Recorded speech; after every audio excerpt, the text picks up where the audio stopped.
First item? Call the meeting to order. Point of order. Any other business? Yes. I have some business about trash and garbage in Coquitlam. Okay. Not the usual stuff. Anyone else? Seeing none? Okay, thank you. First item is the minutes of the council committee meeting held on Monday, March 2nd. Recommendation to approve. So moved. Second. All in favor? Opposed? Carried? I have nothing of interest to say. Our first report of staff is from planning and development. It concerns the street naming policy and staff recommendations to receive the report for information. So moved. Okay, do we have a seconder? Second. Seconded by Richard. Question. Okay. Okay. Well, I just want to be very careful about this, because as a realtor, when you have people in the car, and I'll use Alderson, for example. People are looking for Alderson, and of course we have a map and it says Alderson. And then somehow Alderson doesn't, but some streets just disappear. And you don't find them for blocks and cul-de-sacs and miles later. And I really think we can sort of try and do a little bit better job of trying to connect them, or at least have wayfinding signs. If the block ends and there's no more Alderson, just say Alderson continues 5 blocks ahead or something. But in our housing choices, and you and I have talked about this, Jim, when we look in some of the places in Coquitlam that I guess you planners call it, that were done on the grid system, like part of Millardville where there's 2 main streets and and we have big lanes and long lots. So Alderson Street could be then, if they built at the back, Alderson Lane, right? And it could be Alderson cul-de-sac. Alderson Circle is better because then people know they never go out. And I just think we have to pay a lot of attention to that stuff because it really does get confusing for people. Thank you. If I could, Mr. Chairman, no, some good points there. Yeah, there are some called discontinuity in street naming across the community as Coquitlam's evolved over the years. One action I think had been highlighted by council before, and we touched on it in the report about David Avenue and various segments and the way to deal with that. The wayfinding, that's an interesting suggestion. We'll take that back. Obviously, we try to work to eliminate those and remove those problem gaps.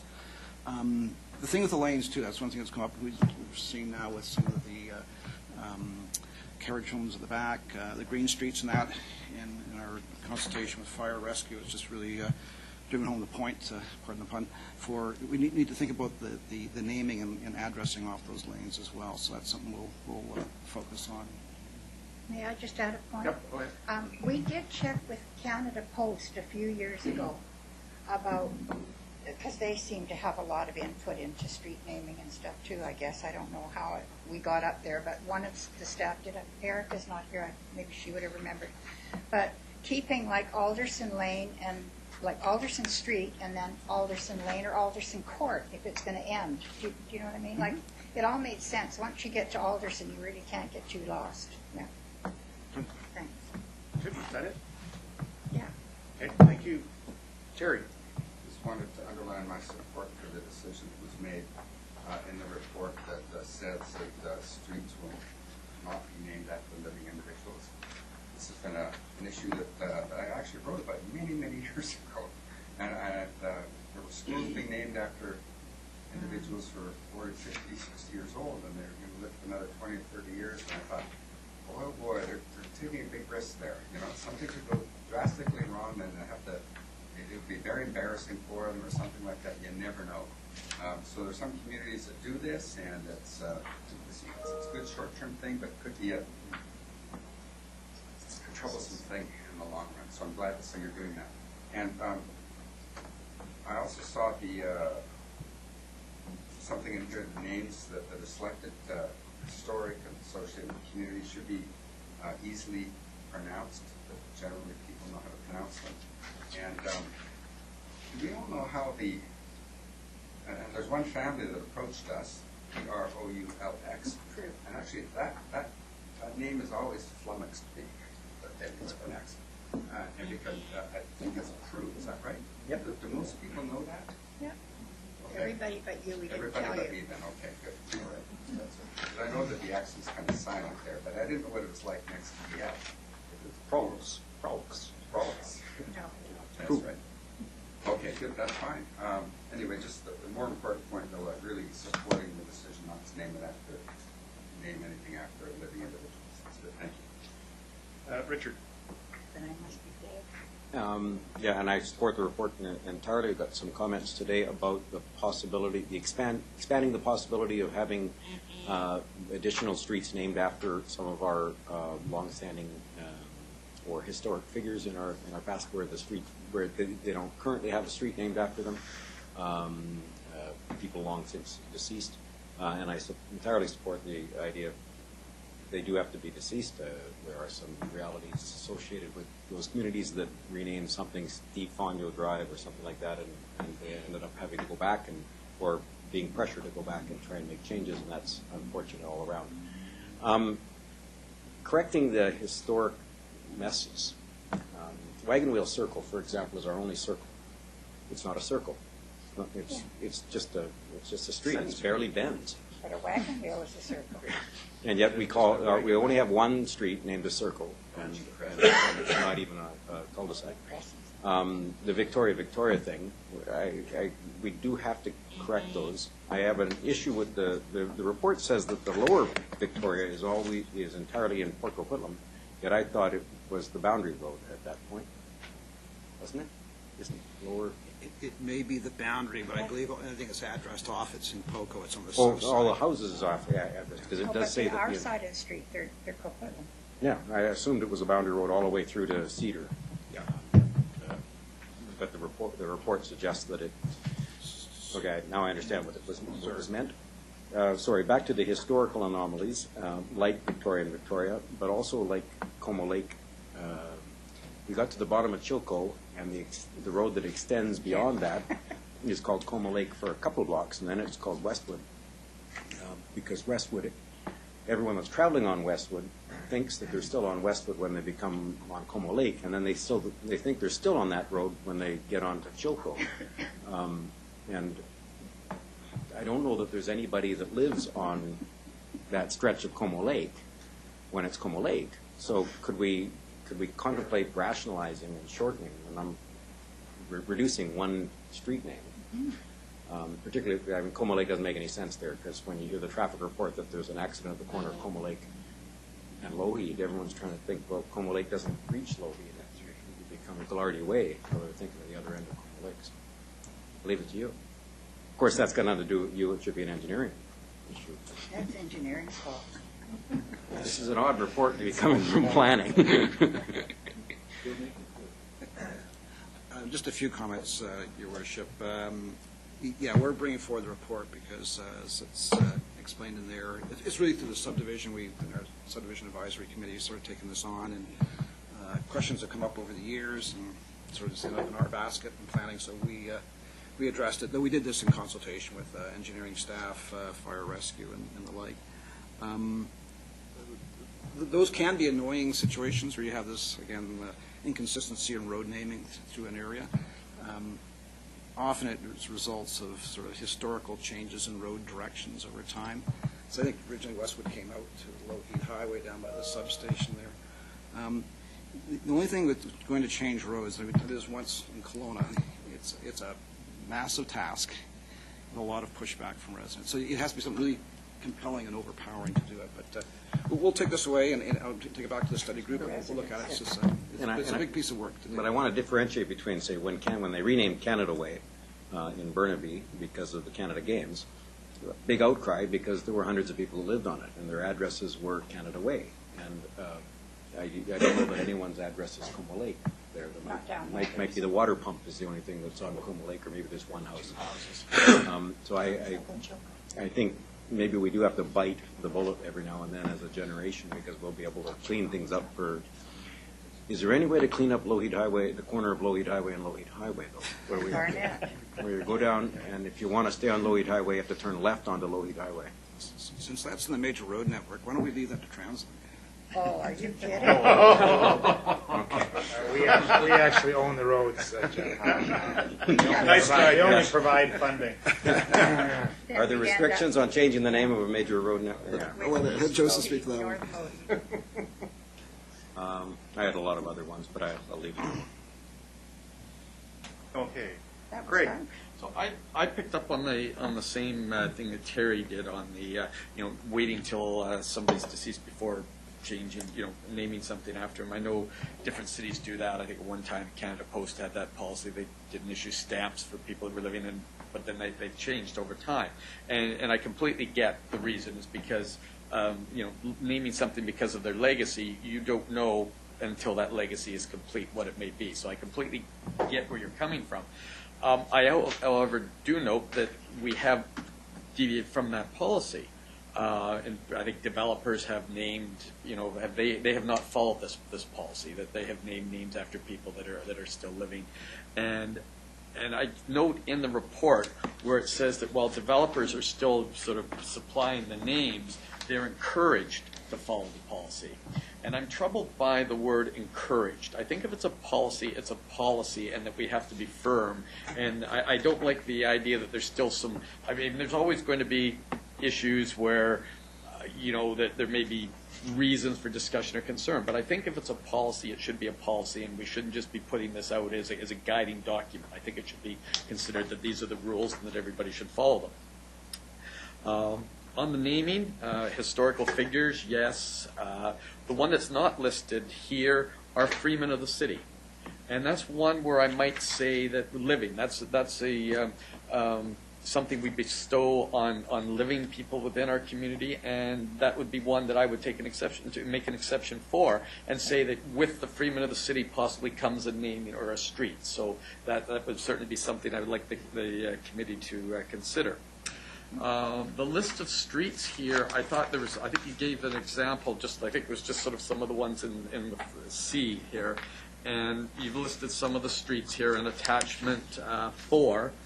What the historical names are. I think some may have been random. Obviously, cedar is a tree, and some. But the ones here that are named after people, I thought was very interesting. It only lists sort of 3 or 4 of them here.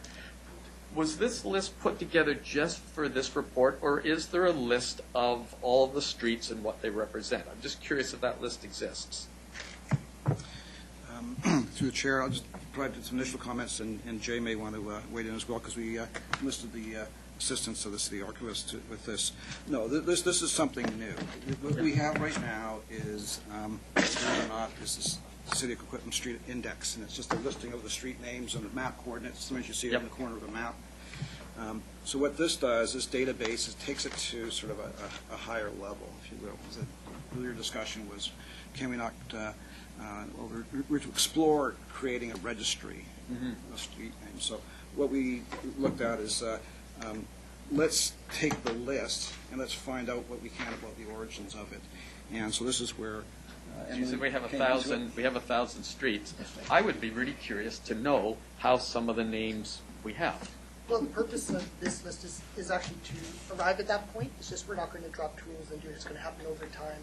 So there's 2 ways that's happening. One, with new streets, the form that developers will submit in the subdivision phase, we'll ask them to provide background to those new street names. For the list that you see in front of you, as Emily, for example, goes through reference inquiries and works with people in the community and finds out this information, she will populate the other sections of this as we go along. So it's a list that will expand over time. And as, what I've found working with archival records is, if you have a mystery, it's better to keep going because the answer will reveal itself. And it just happens more organically. It takes a little longer, but I think you end up at a good place in a better way. I'm thinking ahead to our 125th. It would be really neat to have a list so that people could go online, look up their street, and say, "Oh, this is the street that I lived on. This is who it's named after." And I just think, in apart from why we're here today to discuss it, when I saw this, I thought this is really interesting, and that I think that there's an opportunity for maybe leading up to the 125th to try to do some work on. And that is true. We are looking at, say, some of the newspaper records and things like that, and Emily has already found some through interactions she's had with researchers. So it is a process. I don't know if we'll ever get to 1,000, right? Like some things will just fall into the darkness of time. So, but we are working actively on it. There may be some unsolved mysteries, but what we're also doing with the database, it's not just looking back and trying to identify some of the facts or the history around some of the names here, but as new names are presented, what's the rationale? What's the reason? Before it was explained to staff, okay, seemed to make the policy, on the map it went. But this will capture that. So there's a record going forward as well as we name new streets. Just a couple other points if I could. It maybe doesn't come through clearly enough in the report. At the end of the day, this is a city policy, it's council's policy. So council always has that ability to name a street, after whoever it wants, whenever it wants. There's an ultimate call by council here too. So maybe that is not highlighted enough. The Freeman suggestion, that's a good one. We'll take that back and see if we can work that into the sort of the guiding principles in that section. The encouraged piece, I think we're going to get a little tougher in terms of the names than maybe in the past. Okay. Some of the themes, but again, we're looking to something that's relevant to an area. It's pertinent to an area. And we've got a lot of historic names, a lot from the Southwest. Families are down there. We have a few names in the Northeast. And the majority of our streets are being created in the Northeast. So we're trying to find streets that are also locally. There's a context, a local relevance, if you will. And that's where I was going, because I think that's the part that becomes challenging. There's certainly, when you go into Mayardville, you can look back and you can come up with 100 names. In the Northeast, there's 3 names. They're great. I can think of probably 20 more that are longtime residents who are in their 80s. I think the legacy is still there, but they fall into that category. They're still living, and the challenge becomes we're going to need a lot more names up there, and then suddenly the area is built out. Much as we see happen in Mayardville, I don't know if there's going to be 100 new streets created that we can actually find streets for those names. All of those people who are probably very deserving of this recognition. So then, do we sort of move into other areas to make use of those names? I do like the idea of having the list. I noticed in the report that the other cities do things differently. That in Coquitlam, that they have a committee. I guess it's a standing committee. It does other work, but one of the roles of that committee is to look at names. That committee has, I think, 3 councillors on it and 2 citizens. So in some respect, there is community input into the selection process, there is in Port Moody. Here in Coquitlam, there's really no community input other than that we can suggest names. But the committee, the subdivision advisory committee, is essentially a staff committee, which is staff-led. I would like to see at least us have the input into the names. I don't want to get into, okay, here's a subdivision, I'm going to look at all the 5 names in that subdivision. But I would like to at least, as a representative of the citizens of Coquitlam, be able to say, oh, this is the list that we're drawing from, and once a year just sort of say, hey, here's what the list, what do you think, are their names missing? Still leaving it to staff to do the work, but I think at some point, I think there has to be at least some input into the names, and that the names should come from the list. And I have heard some pushback of questioning some names that have been chosen in the past. And I think this would at least get around that. In terms of input from not only council but from across the community, that was sort of the origins of this Schedule 1 in the policy itself, and that's not static. It's not cast in stone. That list can grow. We're open to other suggestions in terms of names for that. Okay. And I like your comment about addresses on lanes. I think you alluded to that as something. I really think that we have to start as more and more carriage homes and accesses from lanes. I think we have to, for emergency services and for wayfinding, start to put addresses on lanes. And maybe we have to look at that bylaw, and it's mandatory that where lanes are paved or whatever, that the addresses should be on the back as well as the front. Okay. Benita? Mine was about the proactive archiving as well. I had the chance to do the Burke Mountain tour with Ray from Westfield, and he had a historical story for every single street up there. And I asked him at the time, is it recorded anywhere? And he said no. If we could get him to just verbally record it even now, that would be amazing. Yeah, as I said, the form has been revised, and it's going to be part of all of the applications, and we'll certainly go back. And there's certain people, Westfield had impact on the plateau as well, so they have a richer source of a large number of names. And so there will be a little bit of reaching out, and some of it will be passive coming to us. Okay, can you ask them for a verbal? Because sometimes the writing can be overwhelming, but if we could even just get it on tape, that'd be awesome. Thank you. I just want to follow up, I think the suggestion regarding Freedom in the City is something that does merit some investigation, but I think in terms of awards for citizens, you also have to think in terms of tiers of awards, right? And if you think of a recent Freedom in the City person who has a field, got the highest honor of the city, and then you add a street, I think you start to look into what is the appropriate degree of recognition for one individual versus it having a tiered effect, like the Order of Canada has a tiered system across the city, and balance some of those needs that way too. We do have a limited number of streets, as the report notes, and I think if you start to tie a little too specifically, you'll start to create a little bit of a jam of opportunity as well. So I just wanted to say that would be part into the balance. Okay. Dennis. Thank you. Good report, some great background here. Unlike most of my colleagues, I wasn't as concerned about whether or not the person was living. I thought, you know what, there's some people, they've got a body of work that can be recognized, and maybe there's times when it's appropriate to recognize them while they are still alive, and whether it be a Freeman as an example or others. I would think if somebody has gone through their life and had a legacy worthy of recognition, that I would not want to preclude them. We recently had an incredible honor bestowed upon one of our World War II veterans who just, and it was expedited in order that the country of France could give him the medal prior to his passing. It was a tremendous honor for him. It was a tremendous honor for his family. And so to say flat out that they cannot be living and still have a street named after him, for a lot of folks, I think that would be a great honor. I would really like to have that latitude available to us. I note in here, can't duplicate in Port Moody, Port Coquitlam, or New Westminster, but Burnaby maybe.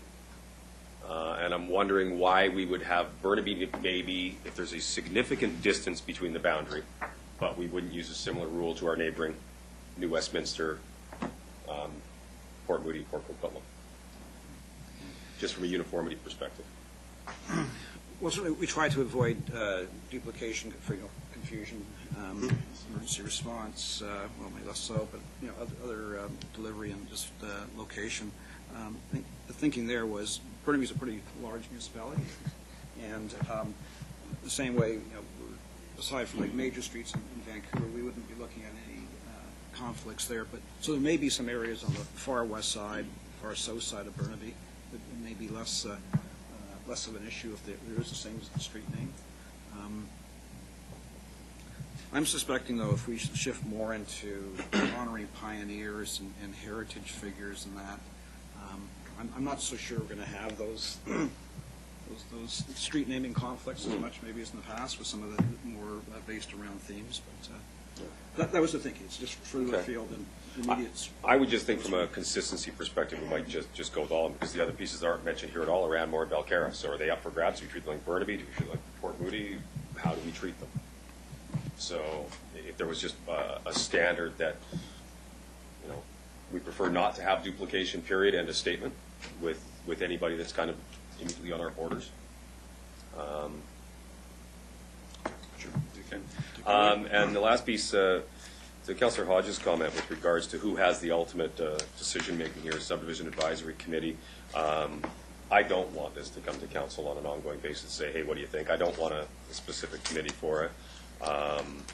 If you want to run a list bias from time to time, great. But the question I would have, if the Subdivision Advisory Committee does say no, is there any appeal process? And you'd mentioned that council kind of has the final say, so is there a formal appeal process? Or is it just, somebody picks up the phone and starts calling 9 people individually and says, I'm not happy that Jim said no? Carl. Yes, at the end of the day, it's council will make the call. It's council's policy.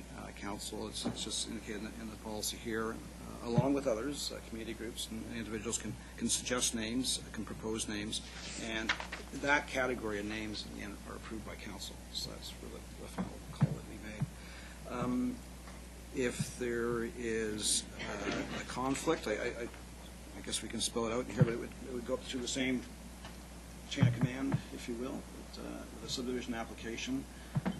The committee is an approving officer, which is statutory authority. And if there's that can't resolve and still is an impasse, they go to the general manager. Dealt with, goes to the city manager, and ultimately goes to council. But I don't think Don't know that needs to be this drawn is out. not likely going to crop up. We haven't, in my time here, we haven't had that sort of issue over a street name. And I think the parties, they work together to try to come up with something that's reasonable. Okay. Thank you. Chris? Thanks. I just wanted to support what May said about the dead-end roads and having some kind of wayfinding sign at the end of it. I think that makes a ton of sense. And we have so many ravines in the city and so many roads end and then continue on one block away. But if somebody is older, they don't have GPS, they don't have a smartphone, they get confused. I think that's a great idea. May? My last bit of history here.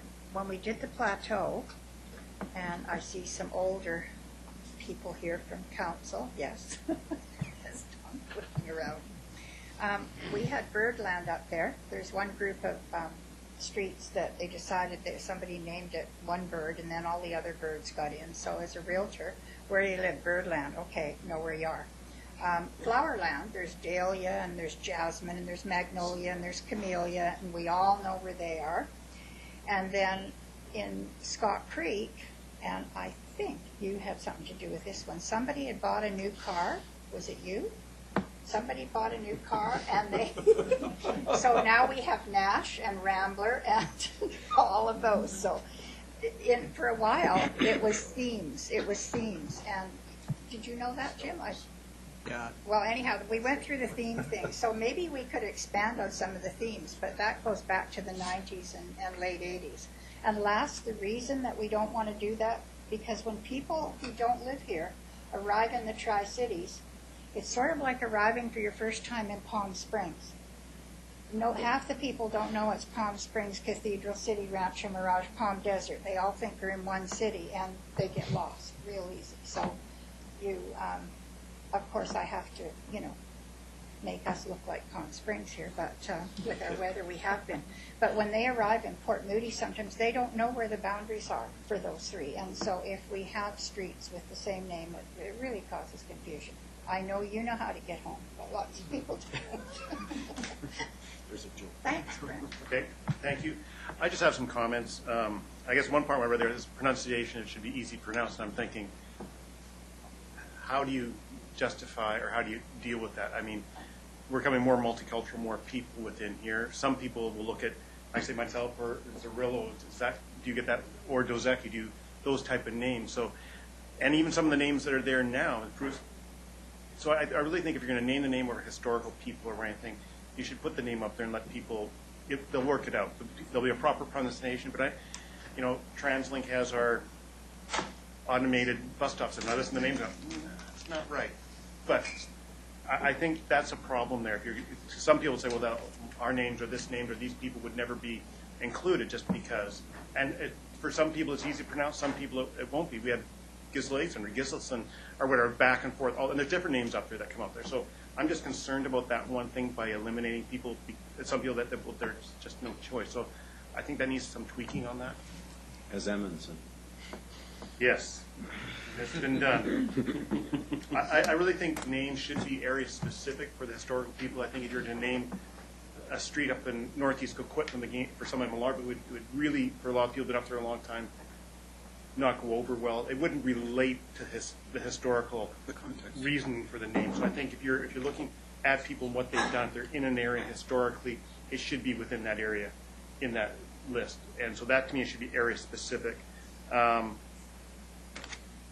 I agree with Dennis on you have to be deceased. No, I don't think that should be a hard and fast rule. I think there's a lot of people who are in the living that should be considered for a name. And I think sometimes that, just like you know before you've gone to after you're gone, I mean, it's going to happen to some of the names on the list. But I think if somebody's done, as Dennis says, that great body of work, why not step up and recognize it? So I don't think it should be totally.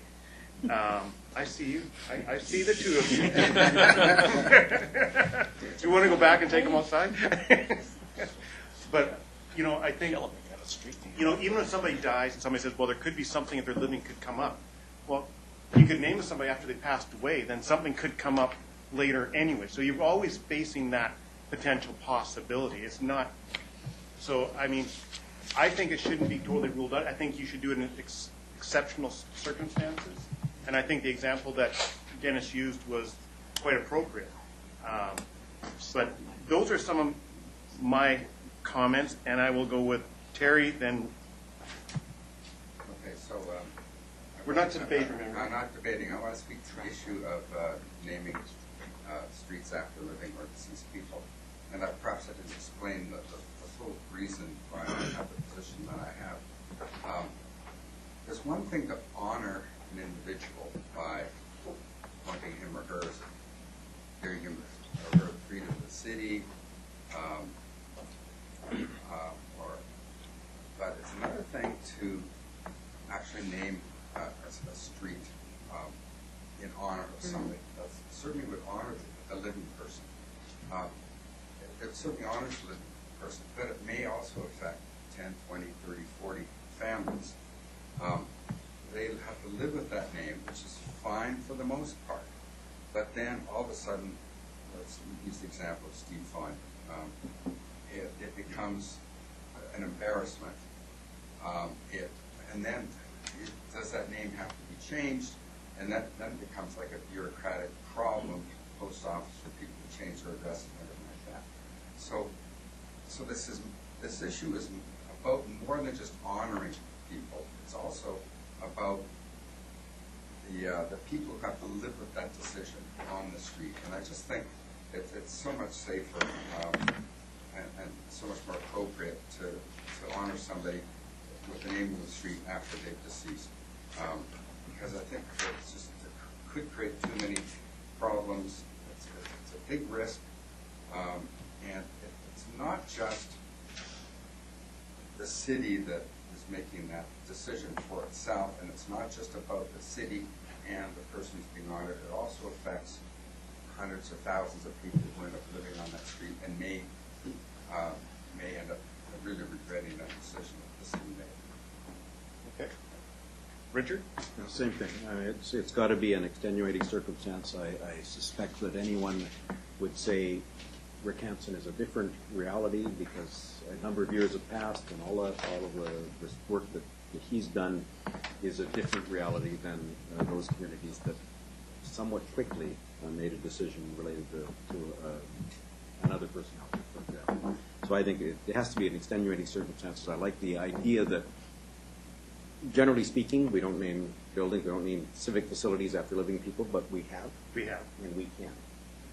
But it has to be the body of work argument, really an unusual circumstance, an exemplary situation. So I'm not talking about a hard and fast rule. People said, I don't want a hard and fast rule, neither do I. Don't know. Okay. That's it. So, I'll just quickly chime in. I know we're not looking for hard and fast rules, but when I read it about the not having to be living, that jumped up for me. Can't be living jumped up for me too. L.C. Folds died within weeks of getting his medal, and I'm glad him and his family got to celebrate getting that honor from the French consulate. So I know a street name is different, but there's Trassley Field in Port Moody. There's Joseph Way in Burnaby. there's Lisa Cora. So I think exactly what Richard said. No hard and fast rule. But you know what? I think the pronunciation thing is very important. Do a lot of Operation Red Nose driving. If you can't even pronounce the street, you can't type it into your GPS. So I don't know. That's wayfinding. If you can't even The person in the back seat can't pronounce it at that point. But some people If you can't even spell it, then how can you find it in your GPS in this day and age with your navigation on your because of our lack of spelling I ability. know. Richard. But again, no hard and fast rule. I just thought I would chime in. Okay, we just opened this up again. Sorry. Quickly, Craig. Just quickly, I'm of two minds on the naming. I think if it's a body of work, I think it's some common sense there. Somebody's 35 years old, they just did something great. Well, there's a lot of time for their legacy or that legacy to change. But in the case of somebody like Elsie, he's 80. That body of work is probably established. I think there has to be a little bit of common sense there that between somebody who's 40 and may go on to do other things and somebody who's lived on Burke Mountain for 50 years, they're 80 years old now. I think the legacy is established, and I'm thinking Burke Mountain. There's a lot of people up there who are pioneers, and if we wait 20 years till they're gone, the streets are going to be gone. And right. I think that's why we have to look at that. Yeah, I agree. Jim. Sure. Yes, bring any further comments. I've made some notes here, and Tom's with me here today. Tom's helped out hugely on this. We'll go back, and Jay's, of course, at the table. I've come away with a number of notes, so I think I want to go back and just tweak the policy a little bit. And our intention was to bring that back to council for formal adoption. So you'll see within a month or so, but we'll see if we can have a little bit of flexibility, but also making clear it's council at the end of the day in those sorts of situations. And I tend to agree with you. Why wait 10, 15 years? Honor the person now when you can. So we'll see if we can't work some wording in there to give council that ability. Okay. Hearing no other speakers, it's been moved and seconded. All those in favor? Opposed? Carries. Next item, please. Next item, item 3, concerns Abundant Communities Initiative. You have a presentation by the Manager of Community Recreation and Cultural Services, and the report's before you for information.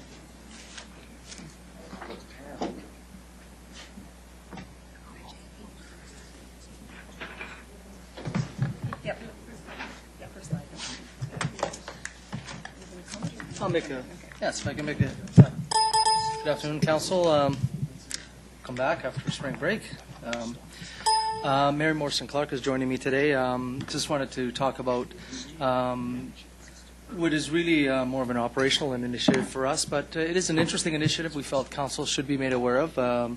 It's something that is, we're always striving to proceed with best practices in some of the operational work that we do.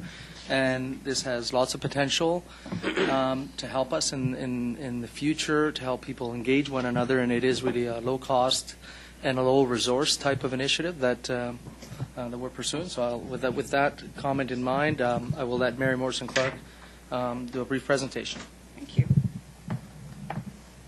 Thank you. Well, it's easy when you think about strong neighborhoods to get caught up in the nostalgia of what it was like when we were kids and we knew everyone on the block and our parents knew everyone on the block and we looked out for one another. Well, the Abundant Communities Initiative is a community-led program that intentionally creates the environment for neighborliness.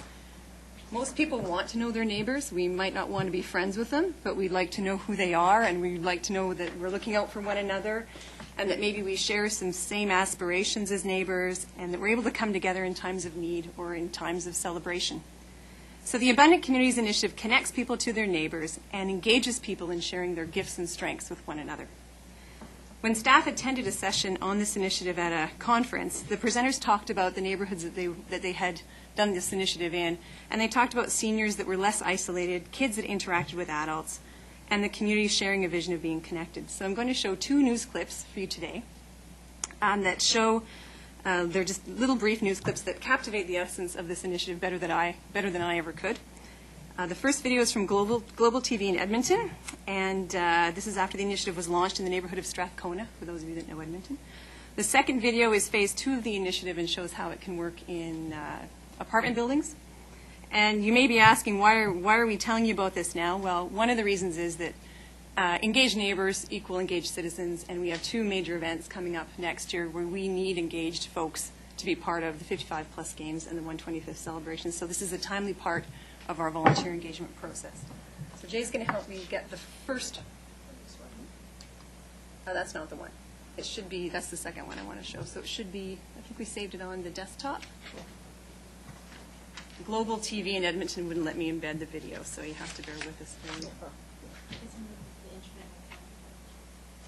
So much for friendly neighbors. There we go. Yes. Thanks, Jay. You know all the people who live on your street? Well, most people don't, but the Abundant Community Project is trying to change that one neighborhood at a time. Des Malenka has more tonight on how getting to know your neighbors can change, Des, the way you live. It's really a simple concept. You just talk to your neighbors. Easy. But what isn't always easy is following through. The Abundant Community Program teaches people how to do just that and to take it one step further. Hi. Abundant Community starts with a conversation. So we've had the opportunity to just knock on doors and visit all of our neighbors. After decades living in Highlands, Harry and Jeanette Couperis now know all of their neighbors. They're block connectors, and it's their job to meet everyone living in their assigned area. They invited us in, and then we got to know their life, and they got to know ours. All of our neighborhoods are struggling with what some people would call social capital. We're just losing connection between neighbors. Howard Lawrence is the force behind Abundant Communities, using his own neighborhood, Highlands, for the pilot. They don't know necessarily how to approach their neighbor, so we've created a culture in the neighborhood that says, no, this is what we do. We ask each other what our interests are. Information collected by the block connectors is used to create the right programs, activities, and events.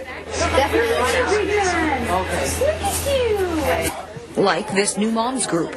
We moved here to the big city and didn't know very many people, and so the fact that this community was into building that kind of small town feel and getting to know your neighbors, it's really, really important to us. More moms come every time they meet.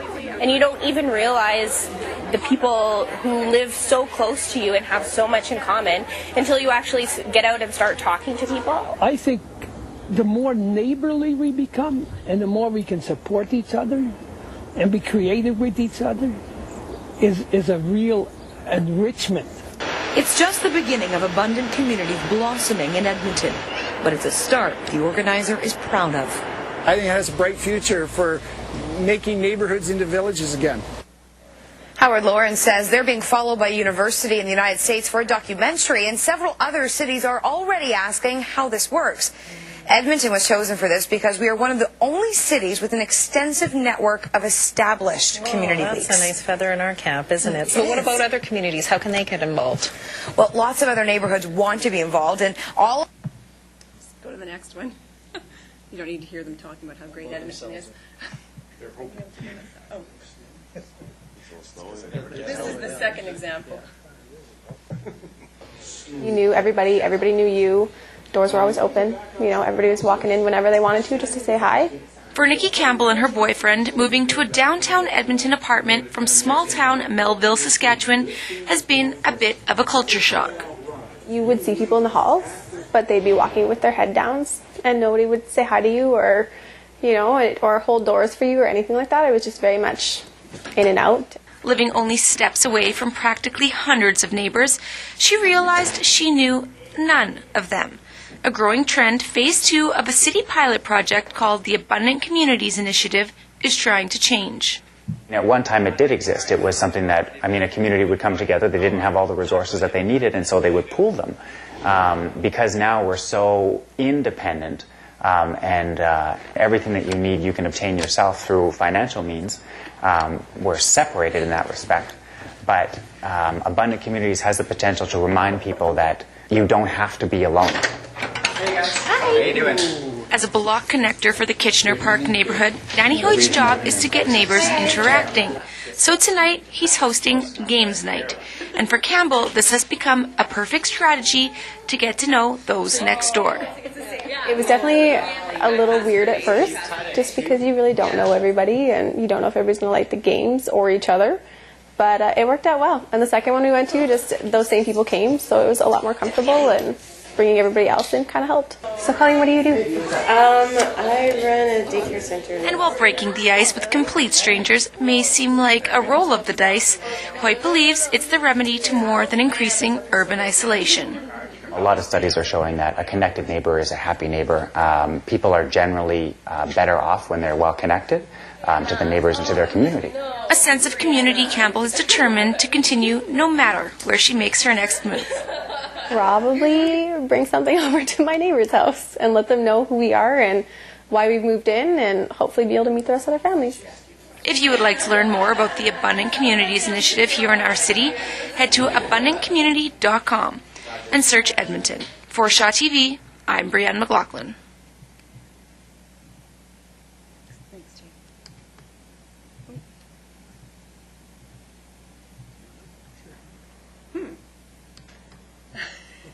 Can't get rid of it. I think I'm just over on 4.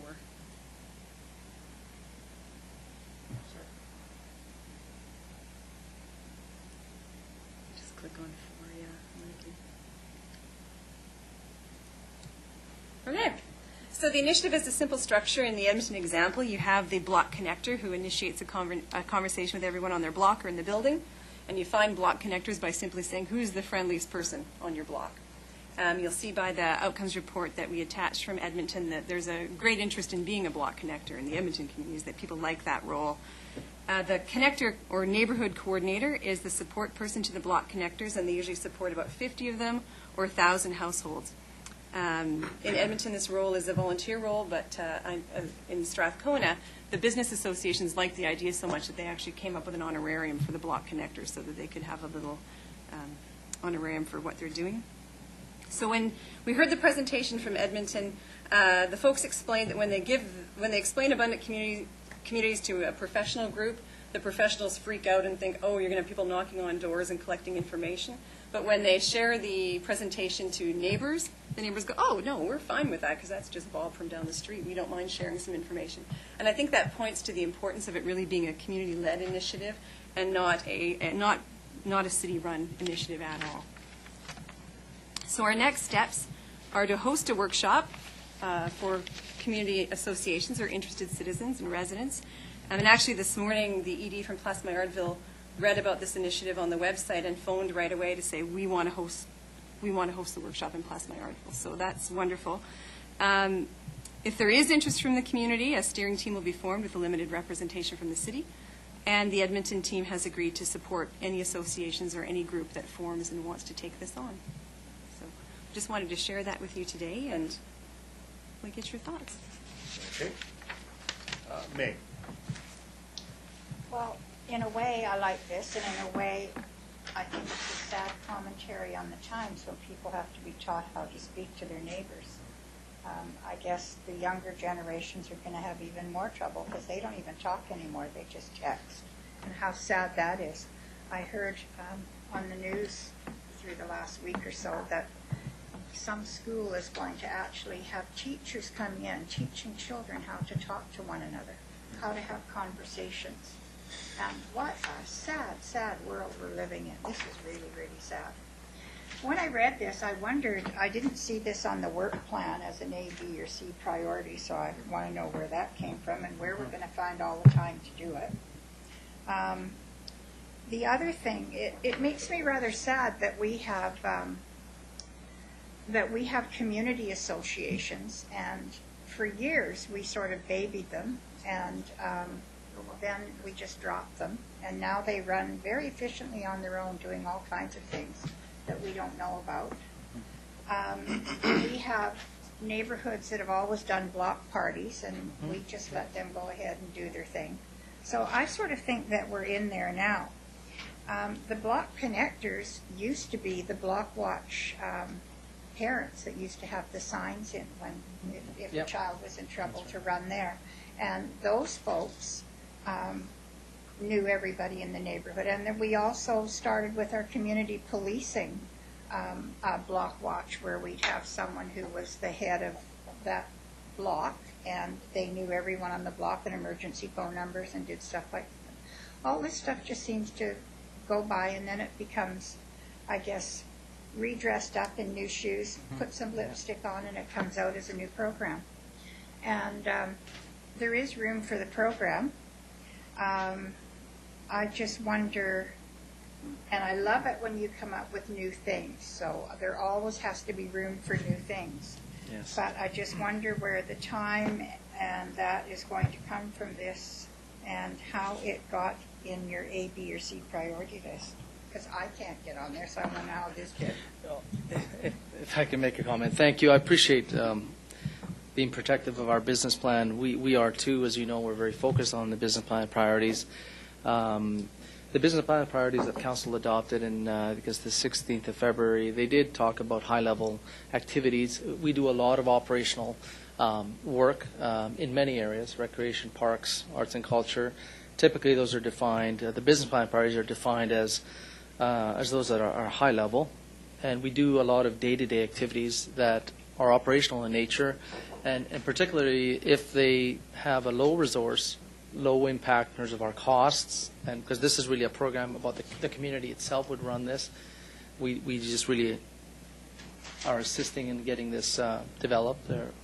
But it isn't, in our mind, it didn't rank high enough. There's many areas that we do creative ways to deliver the same type of thing we're doing. How do we connect with our communities? This is a way that we do that. So that's really my answer. It really didn't rank, in our opinion, because of its resource impact or cost impact. It didn't rank high enough, but it is a creative way of developing our engagement, and it was really attached to that 2000. To a degree, it helps us soften the ground for volunteer initiatives for the coming year, but also it just helps us manage the potential connection to residents that help us develop better services. So when we have communities talking to one another and they're doing things on their own, like you say, it really is in some ways a kind of a rebranding of things that used to happen and do happen still. But if we have those connectors out there that are doing work and we have an ability to connect to them and say, listen, we're thinking of delivering a program, what do you think? Well, a lot of my people, I have many that would use that. That helps us deliver that more effectively. And we don't have to put a lot of time or effort. It is really self-run, which is why it wasn't identified as a business plan priority. It wasn't high level enough or would take enough of our cost and resources that it would need to be identified. Then I would humbly suggest that the people from Millardville and Oakdale and Coquitlam and the Northeast sector, those folks who are so busy and who put so many volunteer hours into doing this in different clothes on it, but same idea. I think that they should be your first partners in, because otherwise it's just like, oh, we've come up with a better idea and everything you've done, to hell with that. Let's just go ahead with the newfangled way of doing things. And I congratulate you for picking the program. I think it's great and it's fun, and these things do work. But I think we have to honor those who are already out there doing it. Thank you. Chris? I think it's awesome. I'm not quite as experienced as May, perhaps. So I'm a little more naive. But I think it's absolutely awesome. I really thank you for bringing it here. I think it kind of can kickstart a lot of the things that you were talking about, though, in terms of the block watch and all that, right? I mean, just people getting more connected in their communities, getting to know each other better. These things will happen. We used to talk about soften the ground, grease the wheels, all that stuff, right? So lowering crime, we have all these people complaining about speed in their communities, and a lot of times it's their own neighbors that are speeding. Well, they get to know each other a bit more, they get to talk about it, and it might even lower the speed in some areas. All the different supports, child care, helping seniors, all of that sort of thing, this can accomplish. So from a initial immediate need of looking for more volunteers next year, I mean, this could grow to something that's huge for our community. So I'm really excited about it. And I'm glad you talked about how it'll be open to people outside of community associations, because where I live, we don't have an association, and I wanted to be part of it. So thank you. But in the information from Edmonton, it talks about a consultant and a paid coordinator and all that sort of thing. So how do you see us doing it here without those sort of paid positions? Sure, the Edmonton model actually started without any paid positions, but because so many communities have wanted to become involved, they hired the fellow you saw in the initial video, Howard Lawrence. The city hired him as a consultant just to build that grassroots in the neighborhoods that wanted to become involved quickly and wanted a workshop and wanted to know how to be a block connector and how to make those connections. So he was hired on a short-term basis to just go into those communities and help them get started. taking his experiences from Strathcona. So I don't even think we can anticipate yet what the model will be, because it's really got to be what the community decides the model is going to be. And if we host the workshop and there's no interest, then there's no interest. But we're at least going to bring Howard out and have him do a presentation and talk to folks and see if it will gain some traction here, and then we'll go from there. That's awesome. I was part of the strategic planning process for the Early Childhood Development Committee, and so many of the things that are missing in a child's life can be developed through something like this. And it can save the city a lot of money, can save the provincial health care system a lot of money, so I think it's fantastic. Thanks. Thank you. Terry. Yeah, thanks. This is a point that May brought up and that got me thinking, and relevant your answer to speaker, because this was not on, May pointed out, it's not on the 2015 business plan, and you said it was quite high up. But I recall in our discussion about this that I did point this out somewhere about, this is the Abundant Communities Initiative that was new. I pointed out, you talked about it. Yes. But what, if it wasn't this, where was that? Yes, it was in the tracking, in our tracking list. It was we identified it as a report that was coming, but it wasn't in the business plan priority list. Okay, good. Yeah. Yes, you did raise it, and I did respond to you a few weeks ago. Saying you were going to do this. Yes. And then there was comments made about where you're going to find the time, and, and so it was a similar question. Yes. But we did discuss it. Actually, it did come up, but it wasn't not in this document. Yes. But it was tracked. Correct. Okay. But, Okay. Craig. So I like the concept, particularly, when we look at seniors. One of the things we hear about right now is seniors who are living in isolation. They're not getting out. They're basically becoming cocooned in their own apartment. So I think that there is a need to have our citizens engaged. I'm not sure what our role as a city is to encourage that engagement. We have a number of volunteer organizations that do that. I'm curious if this is meant to be geographical engagement. In other words, when we say neighbors, do we mean your next door neighbor, or do we mean others out in the community with common interests? So I'm just sort of wondering where, when we said engage with our neighbors, I consider neighbors all the people who live in Coquitlam with me. But do you mean just the people who live in 2 blocks within my house? Yes. It would be the immediate people that live in your immediate geographic area that that you may not know, and that you might be able to drop your child off if you have an emergency, or you might be able to borrow the weed whacker if you're I don't know. I mean, it could be anything. It could be the woman down the street that is alone, and you might drop up a cup of coffee for her. I mean, it typically is really your geographic area of what you relate to as your neighborhood. It could be an apartment building or just your enclave of homes. Because I know we have a number of volunteers, even soccer and other things, and people meet through the interests of our kids, but they may not necessarily be kids that live in our neighborhood. Correct. Neighborhood. Correct, and that's the difference here. It's really about getting to know your neighbor, and really the shape that this can take.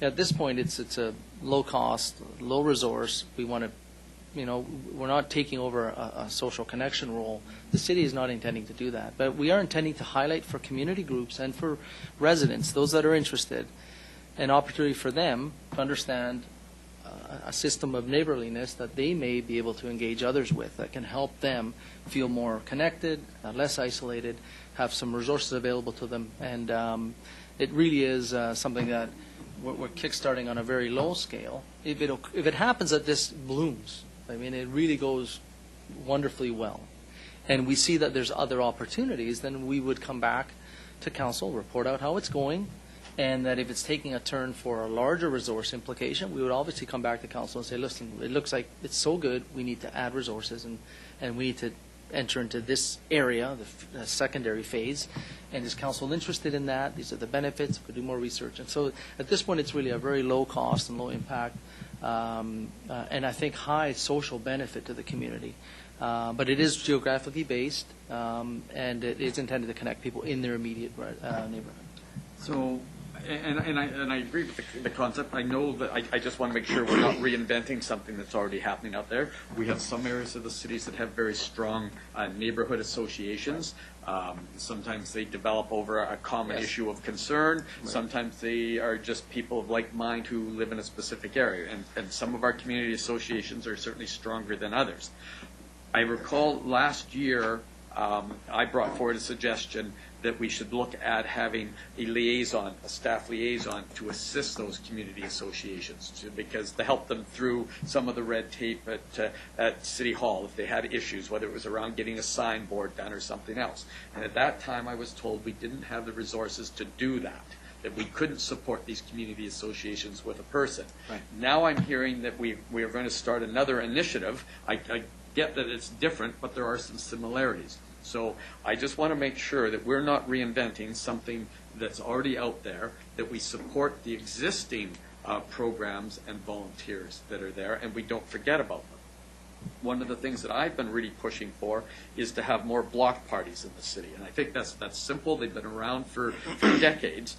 But in recent years, there have been challenges. And I hear from people who say it's very tough to have a block party. We have to take out permits. There's money involved.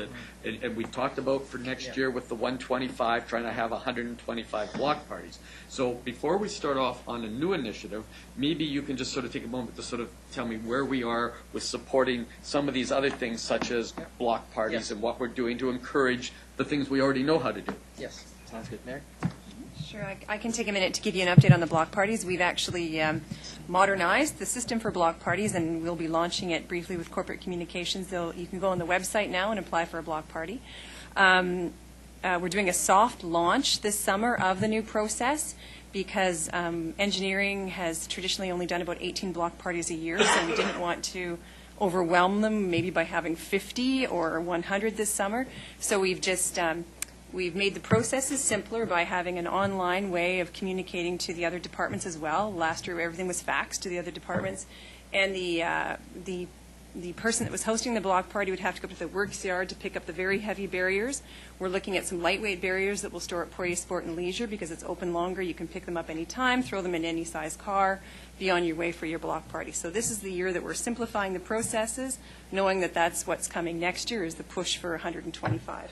So you'll see some updates on the website. Block parties will have their own website presence on the city website. Right now you can't even find how to host a block party on the website. So we are improving processes and we're getting there. Financial. Oh, and we do have the $150 per block party. We're making that a really simple process to get. You simply have to send us an email after your party on who attended, send us a picture of what happened, and we will send you the check. Great. Now, in the past, a lot of this has been done with engineering and a number of different departments. You mentioned this is streamlined, is centralized. So is it your department now that's taking this on? Do we still have 3 different departments? It's still going to be engineering. We're helping this year. We're going to monitor that and discuss with engineering how they want to move forward when there's the push for 125.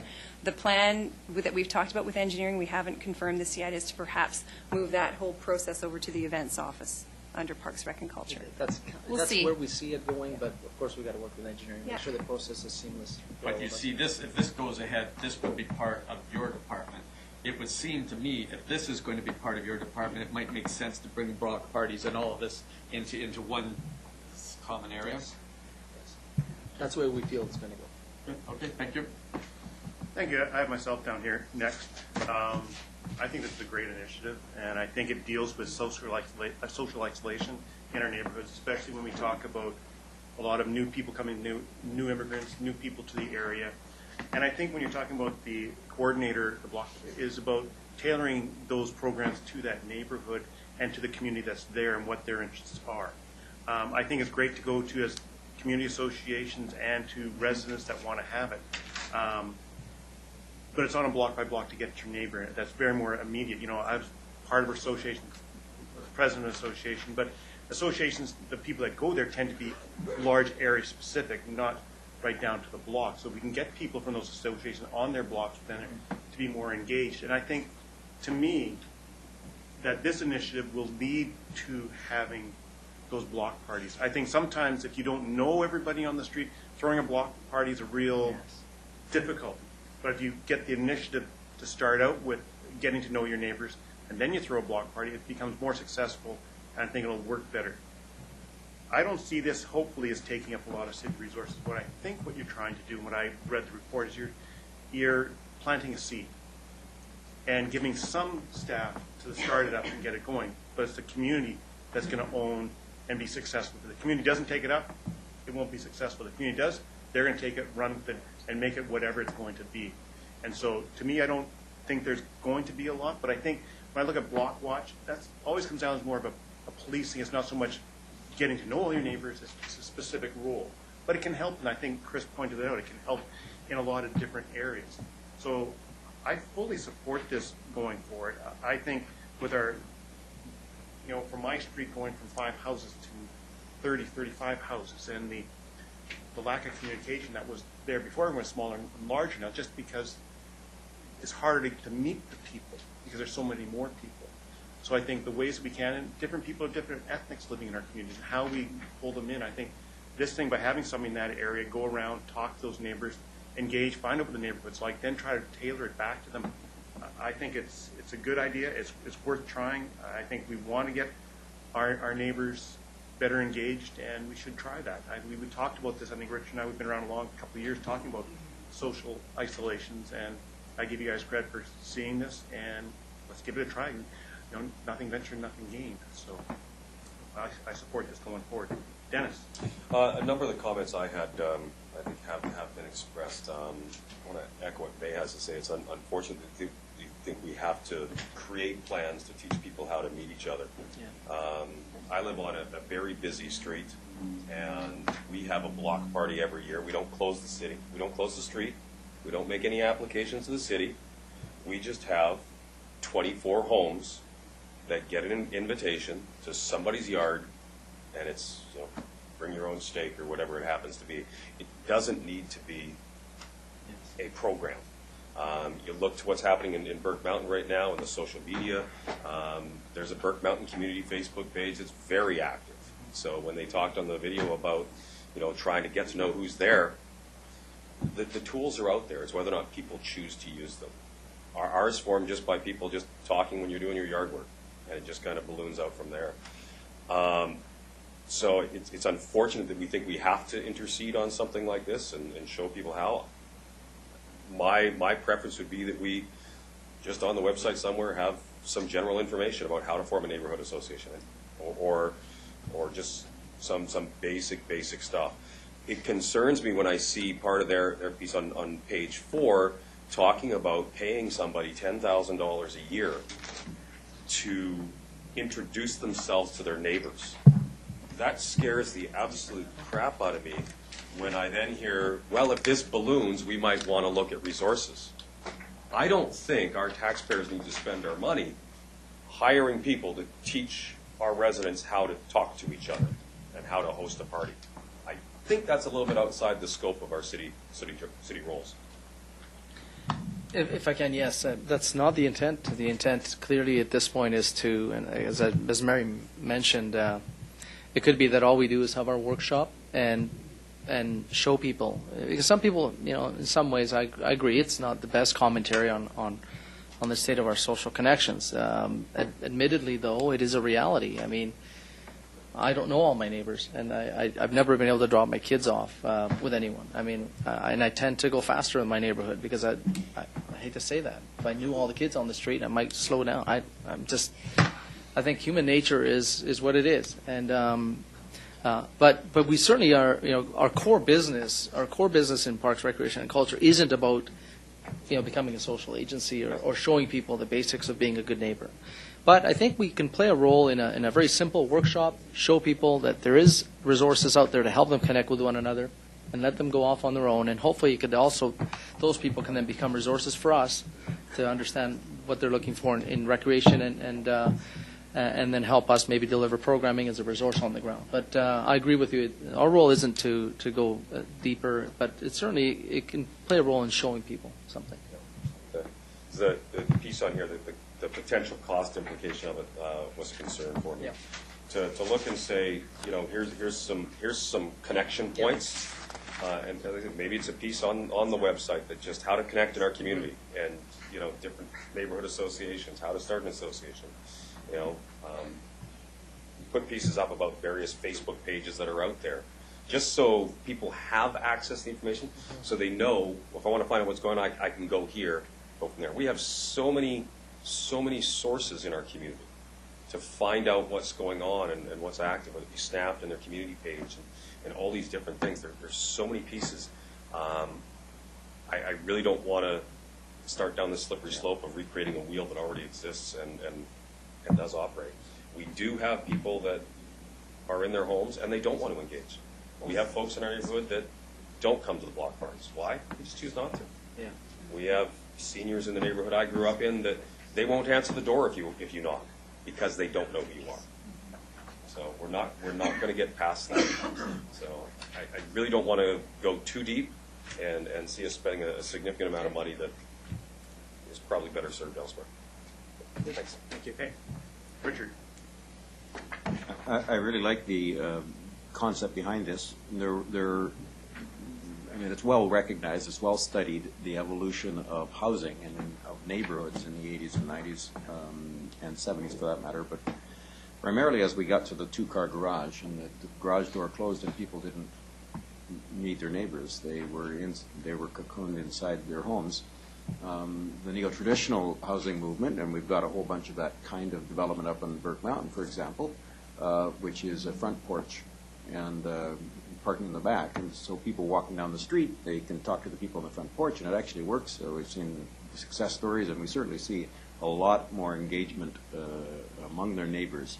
Even people who have language barriers on Burke Mountain, you can see them integrating more and dialoguing more in some of those neighborhoods, particularly the ones that have avoided the two-car front garage. Actually, I'm going to go back to something Mary said, that the website, did you say the website you can apply for? You will be able to. You will be able to. Yes. I cannot right, find no, it. You will be able to. We haven't launched it yet. I found permits, and there's no way to find a permit to hold a block party on the website. And it's not in engineering, it's not in parks, and I assume it will get there. Yes. Yeah, no. Party and engineering. I think party, I don't think engineering. No offense to our engineers exciting in the room. Pipes. Yeah. You haven't been engineering. I remember the bugs that have been hung from places. Well, a lot of the stuff we do when we close roads involves engineering. But you look at the neighborhood design, and part of it is the loop streets where you can actually walk a loop. If you can walk a loop, that's better than if you end up walking a mile. As in Burke, up in Westwood Plateau, you end up perhaps going a mile before you get to, or a kilometer before you get a chance to turn around and come another route. Otherwise, you come back the same road, and people don't choose to walk those neighborhoods. They do in Burke Mountain. We're seeing. We also see the Green Street being an incredible initiative that I think changed the way that street interacts with themselves and with others, and I'd love to see more of that. But that only works in new neighborhoods. I think we do have to reach out to those neighborhoods like mine, where the two-car garage is where the garage door is the barrier. The garage door shuts us out as well as shuts our neighbors out, shuts us in and shuts our neighbors out. And I'd be sad to say that I know half of my neighbors. I've lived there 24 years, and I know half of my neighbors. Mind you, there's been some turnaround, but even there, you find out about the turnaround when the for sale sign goes up, and you say, "Yeah, I wish I could come to know those folks." I applaud this. Thank you. Okay, Benita. Thanks. Thank you so much for bringing it. It is great when you see stuff at conference. We really think about. My notes were similar to what Councillor Marston was mentioning. I first underlined invite the team from Edmonton. I mean, it's going to cost us money. No matter what, it's going to cost us money. And I think that if we're going to do something, I think we should pull in. We should jump in 100% and make it happen. So if we have ulterior objectives here, which are to recruit volunteers and to get neighbors to know each other, I'd much rather see the money go to block parties that are already being organized. And I'd also rather see a workshop on volunteer recruitment. I'd rather those two workshops, because one of the people in the video alluded to it. The same people showed up the following week for the party, for the game party. You tend to get the same people that will come over and over again, and I believe even if we do this workshop, we will get the same community people that are already engaged in community neighborhood associations. And I I'd like to do it, but I just don't feel that this is the time of all the work that we have to do. And I think you would be equally as effective to spend the money in those two areas. That's my comments. Thank you. Chris? Well, I don't want to belabor this, but this could be the best investment the city makes all year. Like, this is, you know, the Vancouver Foundation did an extensive study about just this, and there's all kinds of costs to the city when people don't know their neighbors, when people aren't feeling supported, when they are being isolated. When I moved on to my street 25 years ago, I didn't know anybody. I was just some young person. I didn't have kids, and I started canvassing for the Canadian Diabetes Association just so I could meet my neighbors, right? I mean, it was that hard, and that was 25 years ago. It's not gotten any easier on my street because it's a fairly busy street, and we have garage doors and all that sort of thing.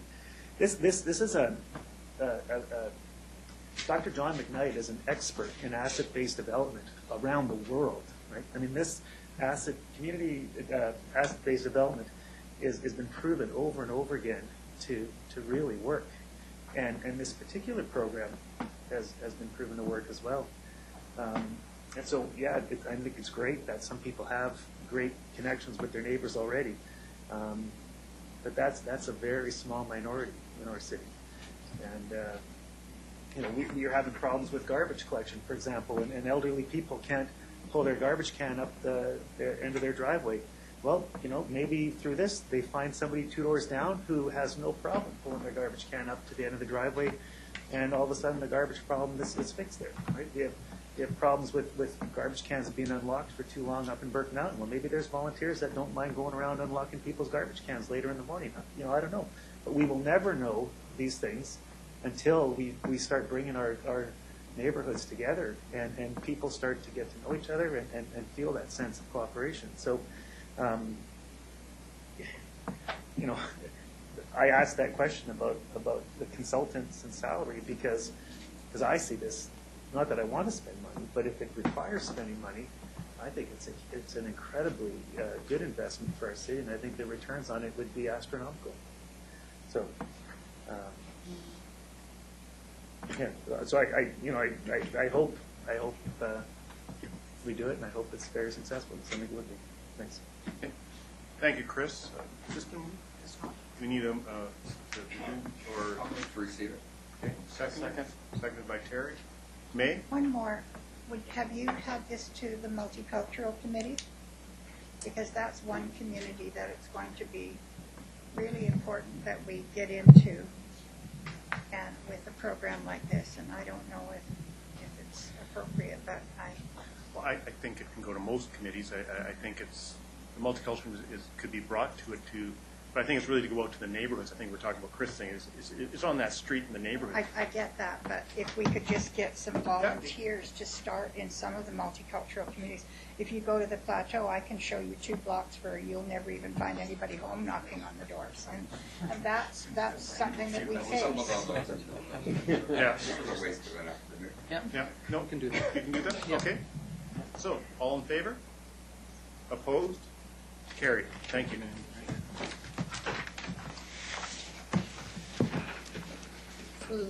Next item 4 concerns the Burke Mountain Firehall. It's a report of the General Manager's Strategic Initiatives and the Fire Chief, and the report's before you for information. We have a video as well. Move the recommendation. Second. Moved by May, seconded by Juanita. I think you guys want to get your opening comments first, then? Right. Dancing firefighters. Through the chair, another good news story. We officially completed another civic amenity for the community, and we're pretty proud of it. And we worked very closely with the fire department to make sure they received what was a functional, good-looking building for the community that fits in. We have our opening coming up on Saturday. A lot of the communities have been invited, but because it is a community-wide event, we're not going to be able to park everyone up there. So we kind of produced this video to kind of let the community at large know a bit more of what was happening with this good news story. So maybe that's a good segue to show the little video, and then we'll answer any questions you have.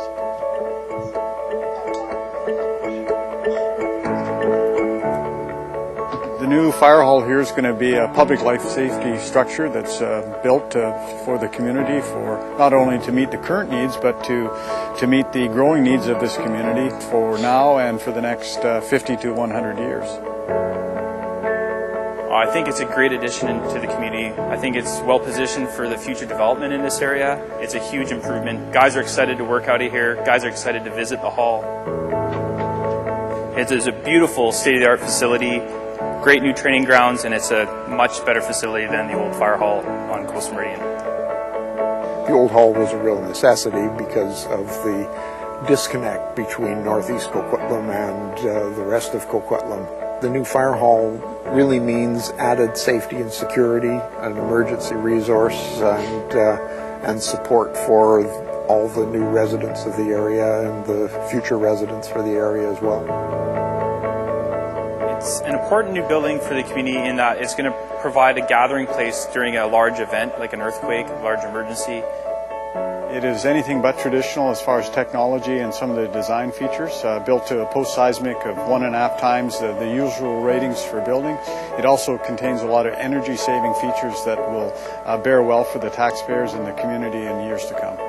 They're specially equipped for fighting fires in forested areas, as well as for mountainous terrain and support for mountain rescue. As the growth is anticipated here, this location will become central, and that allows us to meet our response times that we know are expected of us in this community. There's so much up here now that having those first responders, firefighters, centralized to this location just makes perfect sense. In December of 2013, I was driving home from school and was hit head-on after a car crossed the median in the snow. Both cars were totaled. It was a really scary experience for me, but I was lucky because a fire truck was heading up the hill right behind me, and it just felt really lucky and safe to have them there with me. It gave some comfort knowing that there were people right there right away to help her, so the fact that we have the firefighters up here made all the difference in that situation for us. Well, I definitely think it adds to the community. It definitely fits in nicely. I just love having it in my backyard. I feel safer actually having it here. And standing before here today and in this fire hall is the culmination of a lot of work and team effort from everybody, not just the fire service. And I think that's important, and I think it's a real reflection on the Coquitlam as a city and how we care for each other.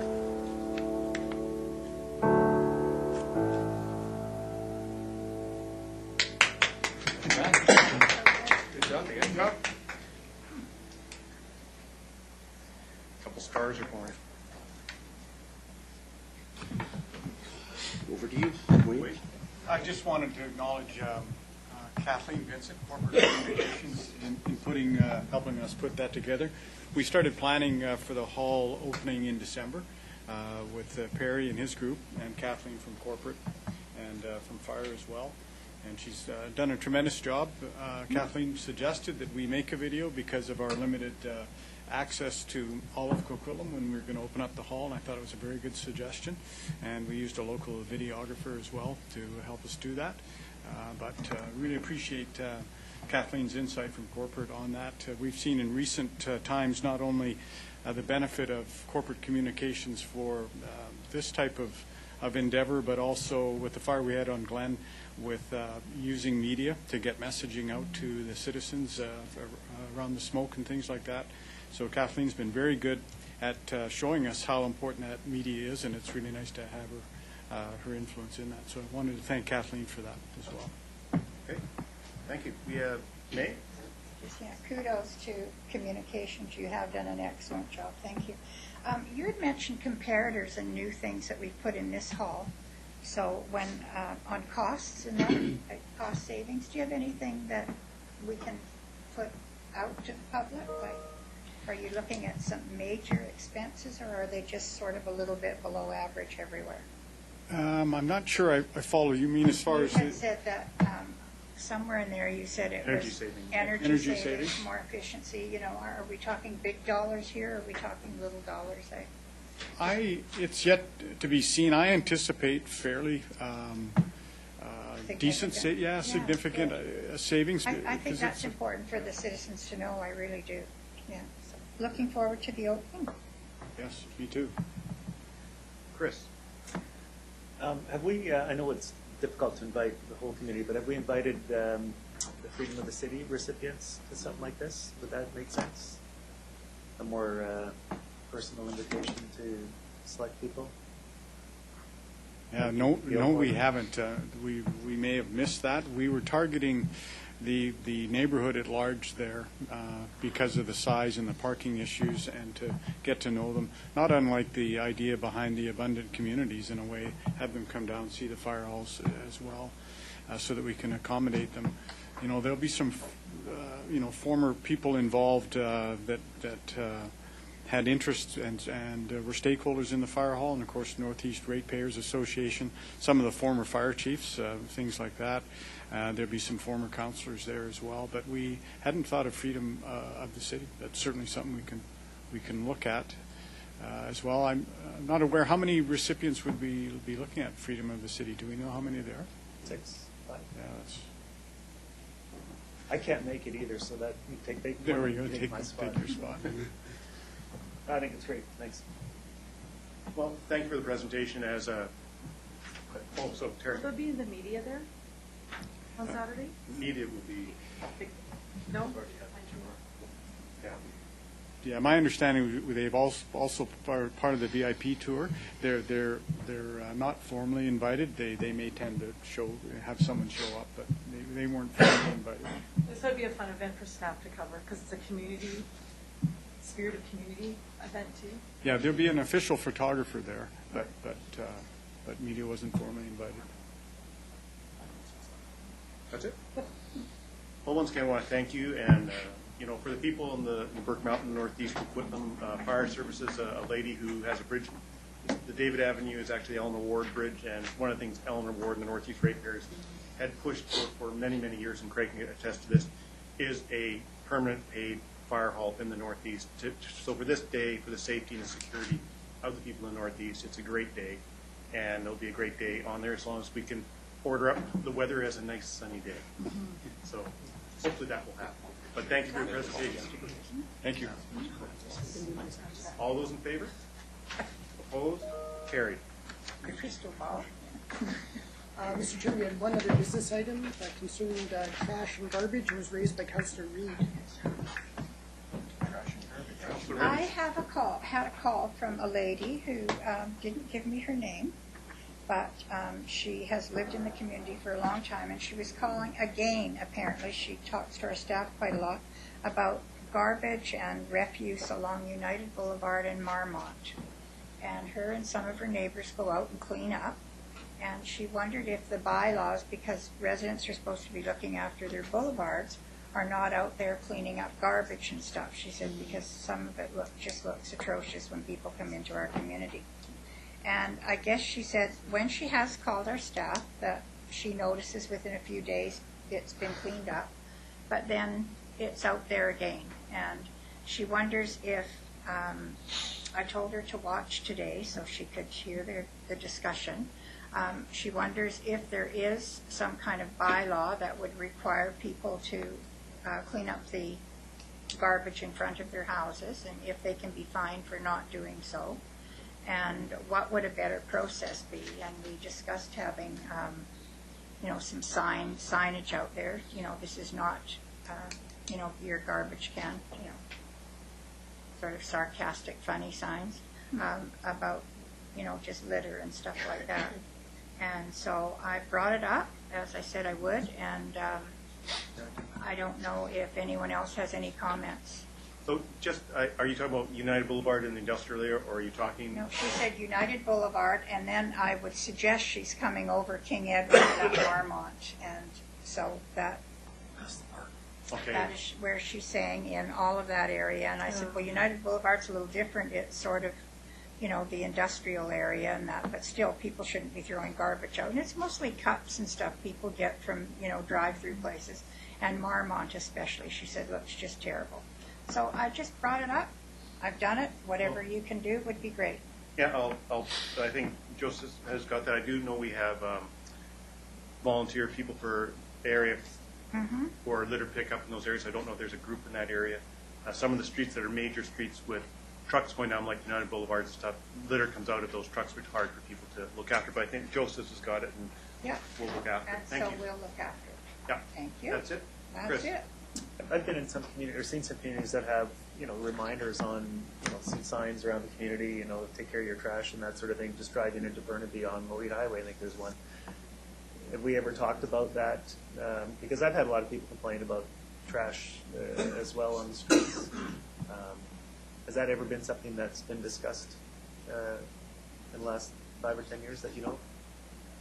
I guess, well, you weren't here, so I can't. I guess for myself, we've done a lot about litter pickup. That's what we have, the volunteer and the people around there that we have to adopt the streets, but for engage areas in the that community. don't have that, I'm just wondering. Yeah, for signage. Yeah, it's something that they can look at. I guess go through to Dan Mooney, and then they can report back. Would that be feasible? Well, it'd be more of a citywide kind of general campaign, and I'm not saying we should. I'm just asking if that's something that has ever been discussed.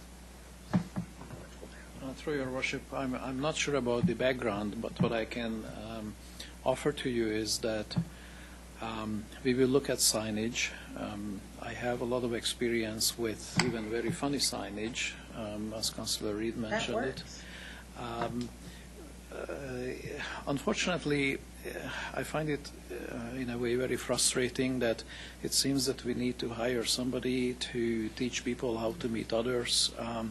We seems to install signage at the taxpayers' cost to tell people that don't litter. We expect as parents from the school to teach our children for everything.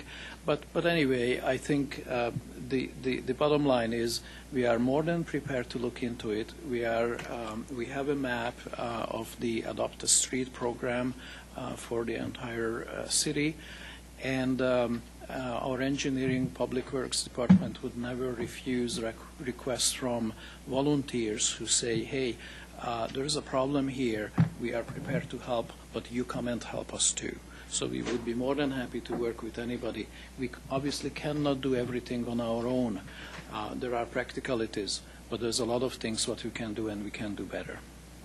Okay. Well, just to add to that, I mean, the Adopt a Street program is awesome, but I think some people it might just create less of an incentive to take care of their own trash if they think somebody's going to come along and clean it once a month too, or once every couple weeks, right? So I don't see that as being the cure-all for our trash problem. And I think it's a combination of things. So I'd love to hear more about that. Thanks. Okay.